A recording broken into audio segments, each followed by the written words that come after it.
Mga kabayan, ako'y napaibig sa tahong. Kaso la ay mahirap makabili din nung may balat paga. Ay di are, pinagtyagaan ko na kahit prosen. Ala ay are, pihong ayos din. Pag are na igisa maalala mo din are piho. Napaibig din mag-shot ng kaunti. Abay, dapat naman maayos-ayos ang pulutan. Are, at aking gagayatan ng luya at saka bawang. Sasamahan ko na rin ng isang buong sibuyas para ayos na ayos.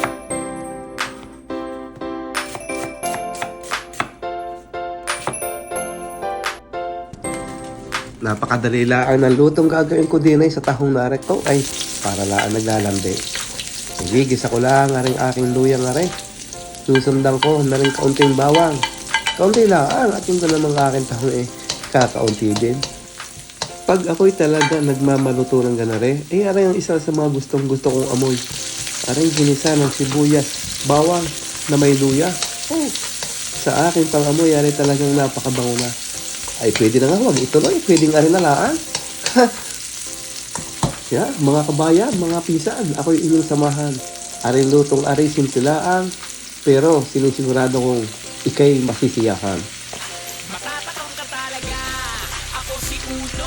Magluluto ng inyong paborito.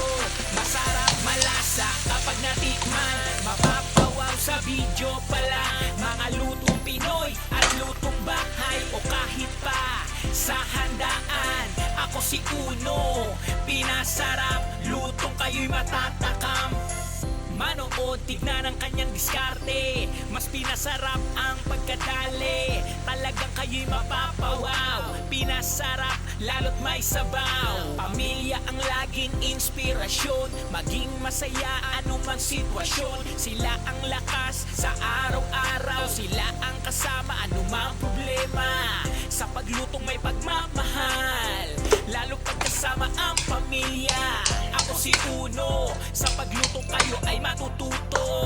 Pinoy na panlasa, mas pinasarap. Natural lang at simple ang mga sangkap. Huwag ka nang maghanap ng iba. Paglutong Pinoy, ako si Uno talaga. Ako si Uno, magluluto ng inyong paborito. Masarap, malasa kapag natikman. Mapapawaw sa video pala. Mga lutong Pinoy at lutong bahay o kahit pa sa handaan. Ako si Uno, pinasarap. Lutong kayo'y matatakam. Sa kanyang pagluto at mga video, kasama ang pamilya na laging nandito. Sa kanyang mga vlog, marami kayong luto na malalaman. Mga putahing kakaiba at matatakam ka talaga. Sigurado na sa luto niya ay talagang gugutumin ka. Masayang mga bonding kasama ang pamilya. Sa pagluto ay sama-sama. Umulan man kahit umaraw, salo-salo sa isang lamesa. Basta buo ang pamilya. Sa pagluto laging masaya. Pinasarap ang bawat oras. Pamilya ay maligaya. Matatakam ka talaga. Ako si Uno, magluluto ng inyong paborito. Masarap, malasa kapag natikman. Mapapawaw sa video pala. Mga lutong Pinoy at lutong bahay o kahit pa sa handa.